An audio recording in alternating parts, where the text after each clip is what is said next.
pouco escuro, mas eu vou precisar ajustar essa questão de iluminação, mas acho que dá para vocês me enxergarem. Nós vamos trabalhar então a unidade 3.2 do seu livro didático, e caso você esteja com ele, eu peço que você abra para que nós possamos acompanhar.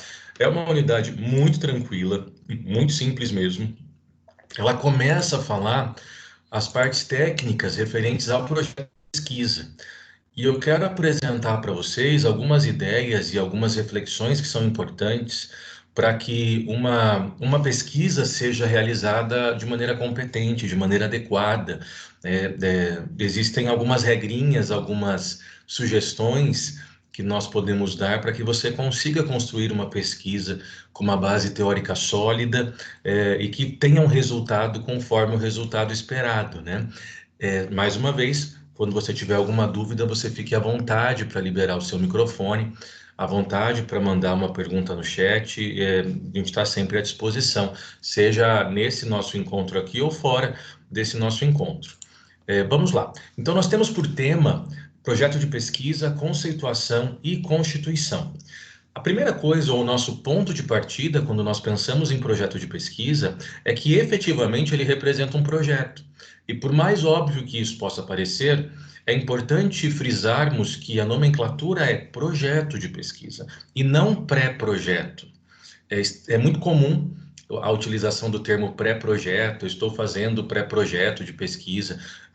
Terminologia essa equivocada, porque não que não possa existir um pré-projeto, é possível existir um pré-projeto, mas precisamos entender o seguinte: se há um pré-projeto, é porque depois tem que ter um projeto, porque pré-projeto é aquilo que precede, né, que é anterior ao projeto. Depois eu tenho que ter um projeto para depois eu ter a pesquisa propriamente dita.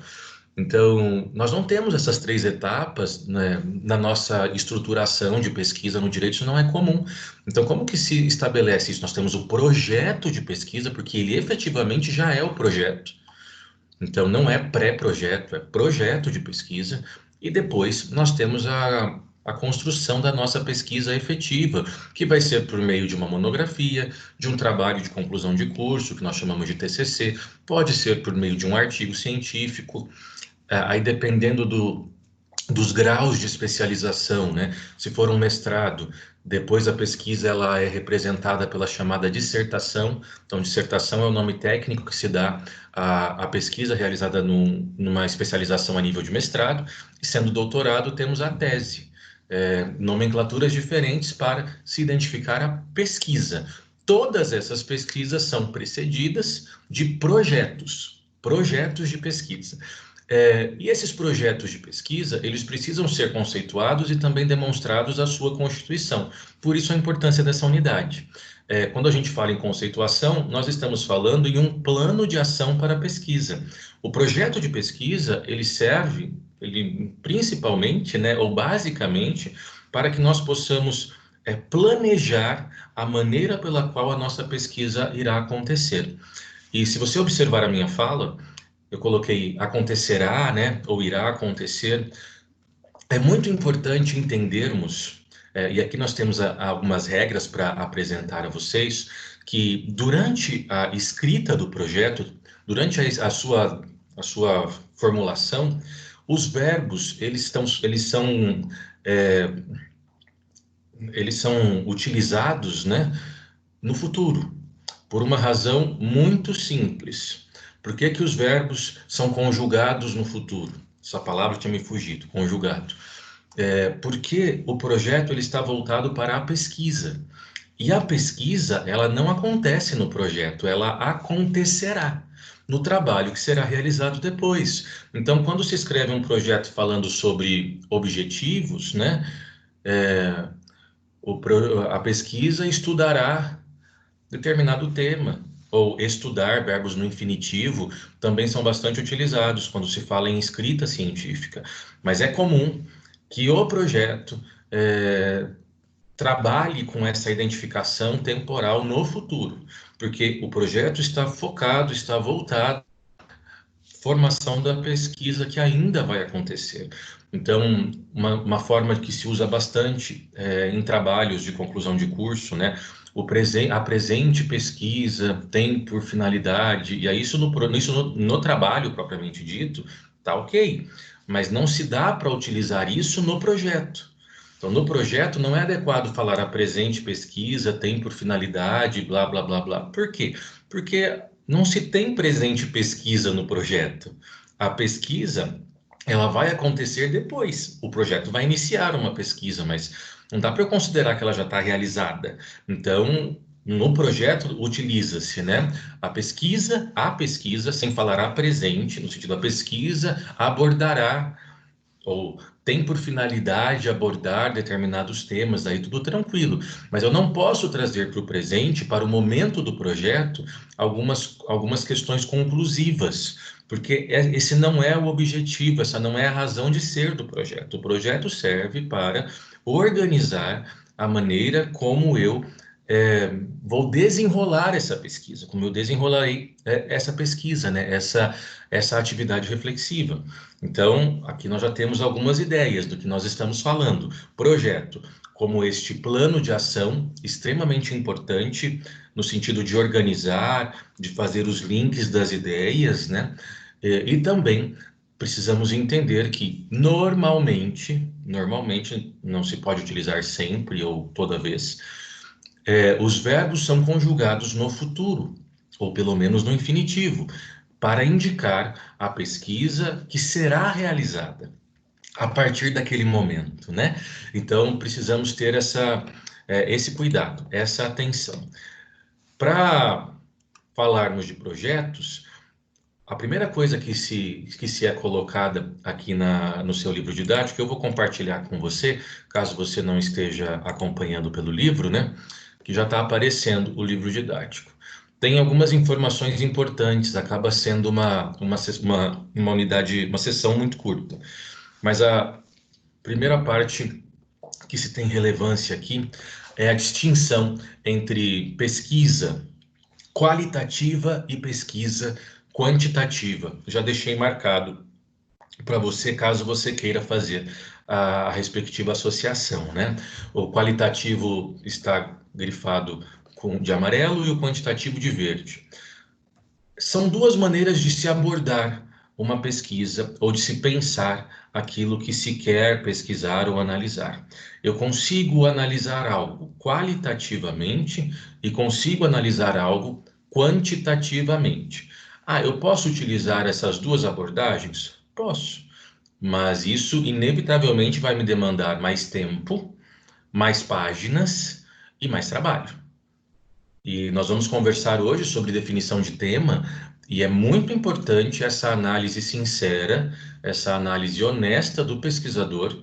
E pesquisador é qualquer pessoa que faz pesquisa, então não podemos considerar que só pode ser denominado pesquisador um grande nome do direito, isso é uma bobagem. A pessoa está fazendo pesquisa, ela é efetivamente um pesquisador ou uma pesquisadora. E a partir disso pode ser considerado um cientista do direito. Por que cientista do direito? Porque contribui para o crescimento da ciência do direito. Enfim, qual é a ideia da abordagem qualitativa? Então, vamos ler o que está marcado em amarelo, né? Qualitativo. Quando nos referimos à pesquisa qualitativa no âmbito das ciências, não queremos afirmar serem pesquisas com qualidade ou não. Referimos-nos a um tipo de estudo científico que busca analisar os fenômenos a partir de uma abordagem centrada num paradigma compreensivo do fenômeno. Bom, o que você vai observar logo de cara é que as duas conceituações, tanto do qualitativo quanto do quantitativo, elas podem parecer um pouco confusas da maneira como está apresentado. Na verdade, conceitos científicos, principalmente quando se fala em direito, é comum que sejam um pouco obscuros, né? Um pouco confusos. As pessoas gostam de dificultar o entendimento das coisas, mas vamos tentar tornar isso um pouco mais simples ou um pouco mais fácil. No que diz respeito à primeira parte da definição, quando ele aponta que falar de abordagem qualitativa Isso não tem relação com a ideia de qualidade ou sem qualidade. Por que que isso não tem relação? Porque parte do pressuposto que toda pesquisa ela é construída, constituída com qualidade. Então, essa não é uma análise, isso é um pressuposto de qualquer pesquisa. Não se pensa em pesquisa sem que haja essa análise de qualidade. Toda pessoa que quer pesquisar, ela o faz, acredita-se, né, que o faça com qualidade, ou se propõe a trabalhar com qualidade sobre determinado tema, assunto, circunstância. O qualitativo, a abordagem qualitativa, ela tem por objetivo a análise do fenômeno ou da circunstância que está sendo estudada, por si só, e os seus desdobramentos. Então, quando se coloca assim, qualitativo, eu observo a circunstância, o assunto objeto de estudo e o analiso em profundidade a partir daquilo que ele é e dos seus possíveis desdobramentos. Então, se eu quero pensar sobre criminalidade infanto-juvenil, né, a prática de crimes ou de infrações penais, ou que, se for trabalhar com uma terminologia mais técnica, atos infracionais praticados por crianças e adolescentes. Se a minha abordagem for qualitativa, como que ela vai acontecer? Eu olho a criminalidade infanto-juvenil enquanto circunstância. E eu vou estudar a criminalidade infanto-juvenil, trabalhando com as suas possíveis causas, com as suas possíveis, com a sua evolução, por exemplo, com a sua gravidade, com as suas nuances. Então, eu vou identificar as coisas meio que na sua essência, buscando a sua justificativa, explicando o porquê, a sua razão de ser. Essa é a ideia qualitativa. Então, também, se eu quero trabalhar uma pesquisa científica sobre eutanásia, que também é um tema muito interessante, trata-se da a abordagem qualitativa, ela olha para a eutanásia e vai refletir direito à vida, direito à morte, morrer é um direito ou é uma consequência natural da existência? Em, Além disso, como que fica outros princípios relacionados à maneira como a pessoa vive? Ela pode viver de diversas formas, mas algumas coisas precisam ser observadas. Será que esta vida é simplesmente respirar? É só ter movimento cerebral, sinapses? Ou essa vida ela está associada com algum critério de dignidade? E que isso pode ou não resultar no reconhecimento de uma eutanásia como uma morte digna, como a própria ideia sugere? Enfim, a abordagem qualitativa ela vai ter esse enfoque, essa análise da circunstância, do tema que se dedica à pesquisa, na sua profundidade, na sua essência, nas suas razões, em quais seus argumentos que justificariam essa postura ou que reprovariam essa postura. Então, nós estamos analisando o assunto pelo próprio assunto e com a maior qualidade possível, aqui utilizando o termo qualidade, mas bem entre aspas, né? Essa é a ideia do método qualitativo ou da abordagem qualitativa. Quando eu faço uso da abordagem quantitativa, que é a que está em verde, né, a segunda abordagem, nós temos a seguinte definição. Já as pesquisas quantitativas são aquelas que têm seus fundamentos nos paradigmas que valorizam a objetividade e o controle científico. Para isso, enfatizam que se apliquem testes que comprovarão a validade dos resultados e sua fidedignidade. A abordagem quantitativa, aqui sim, ela se refere, de certa forma, a um parâmetro de quantidade. Em que sentido? Aqui eu faço análises científicas concretas. Então, se eu estou fazendo uma abordagem sobre criminalidade infanto-juvenil, faz parte da abordagem quantitativa analisar quantos são as crianças infratoras e os adolescentes infratores. Em uma totalidade de crianças e adolescentes que nós temos no Brasil, qual a porcentagem que se envolve, em maior ou menor grau, em alguma conduta típica, ilícita e culpável? Além disso, eu poderia dividir em faixas etárias e identificar qual a faixa etária que mais pratica atos infracionais, e, consequentemente, talvez verificar uma possível abordagem para diminuir esse índice. Por exemplo, se for verificado que a maior incidência de criminalidade infanto-juvenil na pesquisa se deu com adolescentes entre 12 e 14 anos, então é uma categoria que nós precisamos olhar de uma maneira um pouco diferenciada. O que acontece, né? Essa é a categoria que de fato tem falhado mais e consequentemente, o que está acontecendo para que isso chegue a esse ponto. Se eu quero falar sobre eutanásia, também se trabalha com testes no sentido de pegar um grupo populacional e aplicar um teste dizendo, olha, se você se encontrar em um estado vegetativo ou em uma circunstância de tetraplegia ou acometido de uma doença grave, sem perspectiva de cura, você deseja ou desejaria se submeter à eutanásia? E verificar o que as pessoas respondem e, diante das respostas, traçar um gráfico, né? Essa é a lógica quantitativa, é uma lógica bastante objetiva, é uma lógica numérica.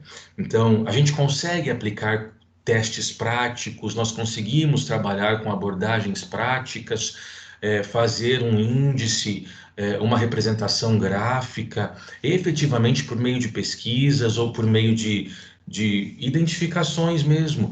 Me lembro de uma aluna que desejava e de fato pesquisou sobre violência sexual e fez uma abordagem além de qualitativa, porque ela demonstrava a construção da violência sexual, a, como que se justificava isso antigamente e quais as consequências disso hoje e tal, mas ela também teve o cuidado de ir a delegacias da nossa região para levantar quantos relatos de violência sexual tinha sido registrado em um determinado período. Por exemplo, no ano de 2018, que foi mais ou menos a época que ela fez a pesquisa, quantas quantas notícias crimes, né? Aquilo que as pessoas chamam de denúncia, vão na delegacia fazer uma denúncia. O nome técnico disso é notícia crime.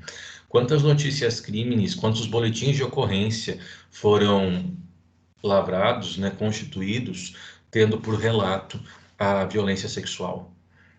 E aí, a partir dessa amostragem, isso é quantitativo, puramente quantitativo, eu vou produzindo reflexões.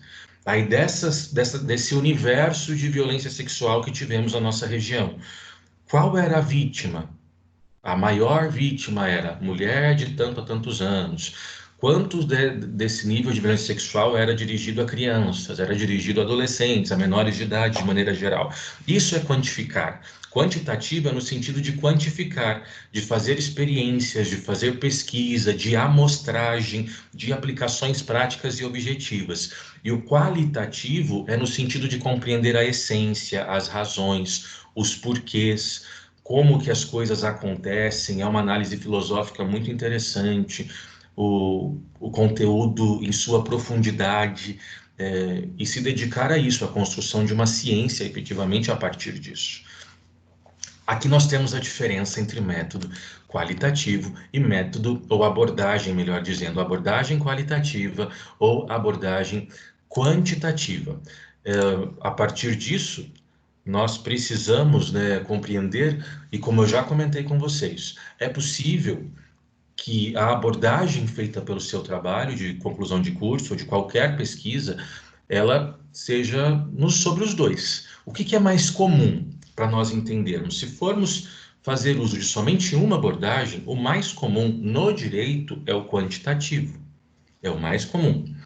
Mas interessante é quando nós conseguimos mesclar essas duas possibilidades. Então, por mais que eu faça uma abordagem quantitativa, querendo estudar o seu instituto, como por exemplo, vou falar sobre adoção, e então, a partir deste tema, eu quero entender o que é adoção, quando a adoção surge, como que a adoção acontece na antiguidade, quais foram os primeiros povos a reconhecer a adoção, o reconhecimento brasileiro da adoção e a diferenciação de filhos naturais para filhos adotivos. até chegar hoje na igualdade na filiação, em que filhos naturais e filhos adotivos não possuem nenhuma diferença de tratamento jurídico, mas para isso acontecer, isso levou um tempo. Esse reconhecimento de igualdade na filiação, ele nasce com a Constituição de 88, mas é de fato reconhecido pelo Código Civil em 2002, com o nosso atual Código Civil, porque o Código de 16, Código Civil de 1916, que é o anterior ao atual, ele previa essa diferenciação de filhos. Isso era possível de ser feito legalmente, mas havia um motivo para que isso acontecesse, ou pelo menos uma justificativa que se entendia plausível naquela época, que deixou de ser plausível hoje em dia, por exemplo.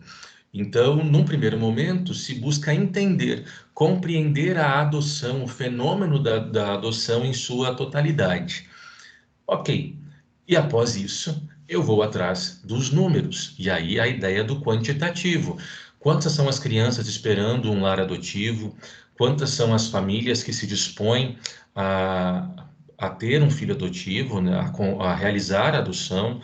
E se fizer isso, né, se fizermos isso, ou quem fizer isso, ela inevitavelmente chegará à conclusão de que nós temos mais pais querendo ser pais do que crianças para serem adotadas no Brasil.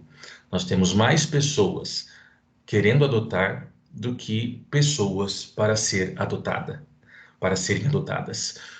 Então, por que que essa conta não fecha? Essa conta não fecha porque as pessoas que querem adotar, elas possuem exigências, exigências de idade, exigências de sexo, exigências de cor.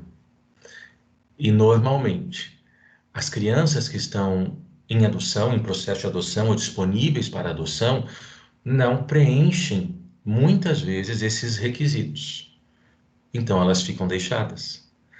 Você não vai encontrar em um abrigo, ou se encontrar, isso será muito difícil, infelizmente isso é uma realidade, bebês brancos, meninas, que é a preferência da maioria das pessoas que buscam uma adoção. Menina, recém-nascida, ou seja, no até 2 anos, 2 a 3 anos, e branca. Isso não tem, porque é o objetivo da maioria.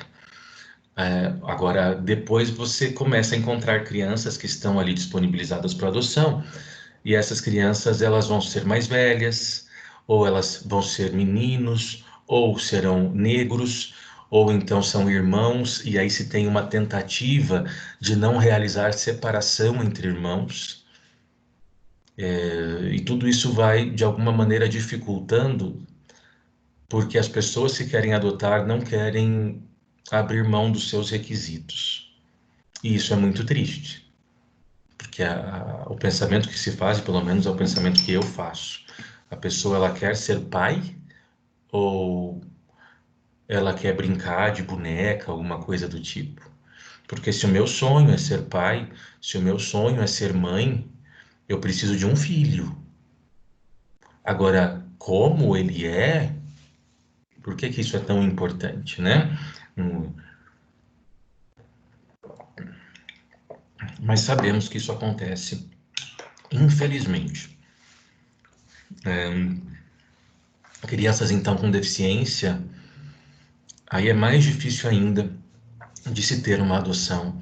E quando chegam na adolescência, as chances de um adolescente ser adotado praticamente se reduz a zero.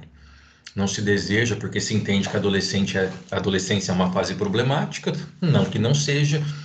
E aí como é que eu já trago um grande problema? Que bom que algumas pessoas não pensam assim, mas nós sabemos que isso é infelizmente uma realidade e uma triste realidade. Paciência, né? Mas quando nós nos dedicamos a produzir ali alguma pesquisa, nós precisamos enfrentar essas situações. E esse é um enfrentamento importante. Esse efetivamente é um enfrentamento importante. Como qualquer outro, não podemos jogar por debaixo do tapete eventuais poeiras que possam existir. Mas vamos seguir na nossa conversa. Caso você não tenha compreendido essa diferença entre a abordagem qualitativa ou quantitativa, por favor, se manifeste, me avise, mande uma mensagem, e eu explico de novo crio uma outra forma de fazer você entender, trago novos exemplos, ok? Não fique com dúvidas. Sempre tenha essa tranquilidade de vir até mim, de me questionar. A partir disso, dessa primeira ideia da análise das abordagens entre qualitativa e quantitativa, é importante nós identificarmos os momentos do nosso projeto de pesquisa. E aqui eu faço menção à página 130 do seu material, a qual já estou compartilhando com vocês. Então, página 130, nós temos o quadro 3.1, e este quadro 3.1 ele inicia essa demonstração de momentos, etapas para um trabalho, um projeto de pesquisa ser constituído ou um projeto de pesquisa ser construído. Primeiro momento que nós temos é o momento decisório, ou também chamado de identificação temática. De uma maneira muito simples e objetiva, se você pegar o modelo de projeto de pesquisa que eu lhe enviei há algumas semanas, você verificará que tem uma parte que diz definição do tema. Definição do tema é esse momento decisório ou identificação da temática. Este é o momento em que você vai dizer, vai delimitar, identificar o assunto que você quer trabalhar, o assunto que você quer pesquisar. Por que que é importante definirmos um tema, identificarmos esse assunto, né? Essa temática? Porque a função disso é o planejamento da pesquisa. Não tem como eu planejar uma pesquisa se eu não souber sobre o que eu quero pesquisar. Então, para eu ter uma pesquisa, primeiro eu preciso entender o que eu quero pesquisar. O ponto de partida de qualquer pesquisa é saber qual o assunto a ser tratado. Isso é identificação do tema. E quando nós falamos em identificação do tema, principalmente dentro do projeto de pesquisa, isso não é um texto gigantesco. Nós estamos falando de um parágrafo. É muito simples mesmo.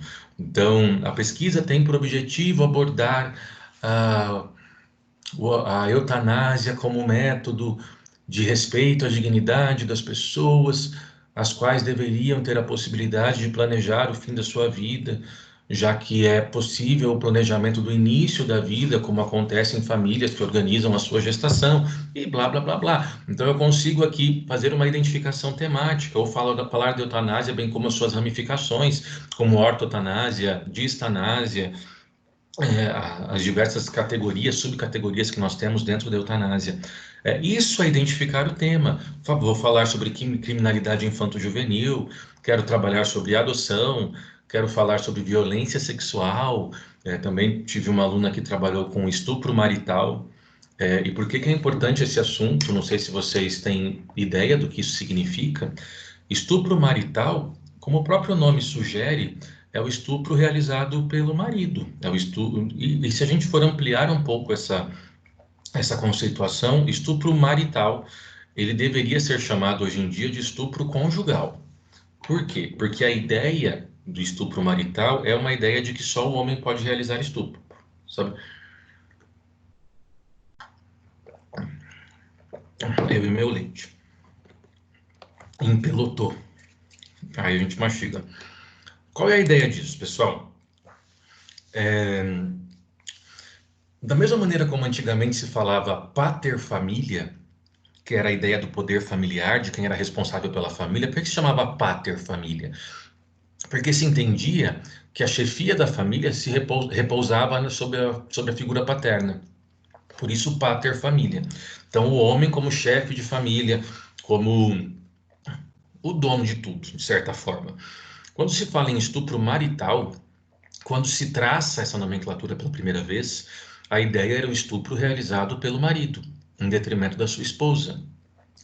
Isso significa que o estupro sempre era realizado pelo marido? Não seria possível que a esposa estuprasse o seu marido? Sim, isso é perfeitamente possível e sempre foi possível. Só que não é comum. Se nós estamos na tentativa de deixar de lado algumas nomenclaturas que são inadequadas, então não se usa mais pater família e se usa hoje em dia poder familiar. também é interessante que nós não utilizemos o termo estupro marital e passamos a fazer uso do termo estupro conjugal. De qualquer forma, é um assunto muito interessante. É um assunto muito interessante porque durante muito tempo foi um assunto irrelevante. Por quê? Porque se entendia que o coito ou a prática sexual era um dever natural do casamento. Então, a partir do instante em que as pessoas se casavam, elas tinham por dever satisfazer-se reciprocamente no sentido sexual. E em outros sentidos também, mas também tinha-se a abordagem sexual. E, em decorrência disso, muitas pessoas passaram a entender, e principalmente homens, de que a mulher deveria estar à disposição dele, para quando ele estivesse com vontade de praticar o ato sexual. Então, se ele chegou bêbado, se ele estava agressivo ou não, sujo ou não, se ela estava em período menstrual ou não. Se o homem tinha essa vontade, o marido tinha essa vontade, a mulher deveria se submeter a essa vontade. É interessante quando nós olhamos algumas capas de revista, eu tenho essas imagens salvas no meu, aqui nos meus arquivos, né? Revistas da década de 30, 40, até 50, que ensinavam as mulheres a como se comportar, como ser uma boa esposa, e tinha várias dicas que eram colocadas ali para as mulheres, por exemplo, esteja sempre limpa e arrumada para quando seu marido chegar, porque ele teve um dia muito difícil, ele não merece chegar em casa e ver a sua figura tão cansada e desarrumada. Ele precisa ter uma bela figura para quando ele chegar. Uma outra situação, não aborreça o seu marido com os seus assuntos, porque ele teve um dia cheio, e certamente os assuntos dele são mais importantes que os seus. Exatamente esse termo utilizado na revista, ou outras colocações tidas por verdade. Você precisa cuidar dos filhos, então quando o marido chegar, os filhos precisam estar totalmente arrumados, tomado banho, para que o pai não tenha esse trabalho também, porque isso não é função dele, é função sua. A casa precisa estar impecável. A representação da mulher limpando a casa, uma mulher extremamente arrumada, de salto alto, seu avental, um vestido, e aí convenhamos, quem em sã consciência limpa uma casa de salto alto, vestido, com cabelo arrumado, uma maquiagem passada? Uma pessoa que faz um negócio desse é doida. Então isso não é razoável, mas se tinha essa representação da perfeição da mulher atrelada à sua quase que uma ideia de uma bonequinha mesmo. Então você tem que estar sempre bem, sorrindo, feliz, alegre, contente. E aí tinha uma outra também que me lembrei agora que dizia o seguinte: se o seu marido atrasar para chegar, ainda que ele passe a noite fora, quando ele chegar, não o aborreça com os seus questionamentos. Ele certamente teve um bom motivo para permanecer fora de casa. Ou seja, não questione a integridade moral do seu esposo. E aí nós temos uma submissão excessiva da figura feminina, e essa submissão, ela infelizmente acarretava em múltiplas violências físicas, emocionais, e inclusive sexuais. Mulheres flagrantemente machucadas por conta dessa circunstância, né? Eu me lembro, e aqui é uma contribuição bastante pessoal no sentido de história familiar, né? Olha como que as coisas muitas vezes são, e talvez você tenha ouvido isso, ou você talvez até acredite nisso. Nós estamos aqui com a maioria de mulher, né? Eu tinha uma bisavó já falecida, e essa minha bisavó era uma pessoa maravilhosa, extremamente organizada, muito sábia, uma mulher incrível e queridíssima, super amorosa. Mas ela tinha uma fala que foi uma fala que ela dizia para minha mãe, por exemplo, que era a neta dela, e que ela passava para as filhas. E eu sei disso porque minha mãe me contou. Eu conheci minha bisavó, convivi com minha bisavó há um bom tempo até a minha pré-adolescência, depois com o meu bisavô até o fim da minha adolescência, início da minha idade adulta, no período de faculdade, meu bisavô ainda era vivo. E essa minha bisavó, ela dizia assim: olha, estejam sempre limpas e cheirosas para quando seu marido chegar. E não tenha limites para satisfazê-lo. Que você não tenha restrições para satisfazê-lo. Porque se você não fizer, ele vai procurar fora de casa. E isso para minha avó era uma verdade, isso foi repassado para as filhas, que foi repassado para minha mãe, enfim. E quando minha mãe me contou isso, eu fiquei pensando, né? As pessoas têm limites. Não é porque uma pessoa quer, porque ela está se relacionando com outra pessoa. Ela não está sozinha nesse ato de ter prazer. Não é porque uma pessoa quer que obrigatoriamente o outro precisa fazer tudo que essa pessoa tem desejo. Não é porque o seu marido tem um fetiche que a esposa precisa praticamente se transformar em uma prostituta. Não que tenha problema ser uma prostituta, é uma questão muito pessoal, mas não que a mulher tenha que ser obrigada a fazer tudo que o marido quer. Isso é uma visão antiga, né? Mas que se reproduz até hoje, porque se escuta muitas mulheres no sentido de que quem não dá assistência, né, dá margem para concorrência ou abre possibilidade para concorrência, ou seja, isso é uma besteira gigantesca. Por que que é uma besteira? Entenda, porque note como isso é um comportamento feminino muito forte e enraizado no ideário feminino desde sempre, onde a mulher acaba sendo culpada por tudo que de ruim aconteça em relação a ela. Quando você tem uma mulher estuprada, é muito comum a pergunta do o que ela estava vestindo, onde ela estava, como se isso justificasse o ato de estupro. E jovens, nós precisamos compreender que o único culpado do estupro é o estuprador. Ah, mas ela ficou provocando. Isso nunca autorizou o estupro. Isso é um absurdo. Existe uma tentativa gigantesca de se tirar a responsabilidade do homem, da figura masculina, e colocar sobre qualquer outra coisa ou pessoa. E no caso dessa questão da satisfação sexual e da traição, quando uma mulher entende que se ela não dá assistência, ela abre margem para concorrência, ela está trazendo sobre ela a responsabilidade pela traição do outro. E o único responsável pela traição é o próprio traidor. Claro que daí tem uma questão de às vezes o casamento não tá legal e tudo mais, né? Isso também é uma coisa a se refletir e tal. Mas a mulher não pode trazer sobre si a responsabilidade de que o seu marido, seu companheiro, seu namorado a traiu. Existe uma responsabilidade dele nisso, mas às vezes nós simplesmente reproduzimos alguns dizeres, alguns ditados e nem pensamos o quanto isso é injusto com a gente. E eu estou dizendo no sentido de vocês, mulheres, pensarem nisso. É claro que é interessante e é saudável e é importante essa vida sexual do casal, ninguém está discutindo isso. Mas desde que seja uma vida saudável, consentida, não forçada. De que você tem que fazer isso todos os dias ou de determinada maneira, você tem que aceitar esse tipo de posição ou de peripécia, né? Enfim, as pessoas possuem limites.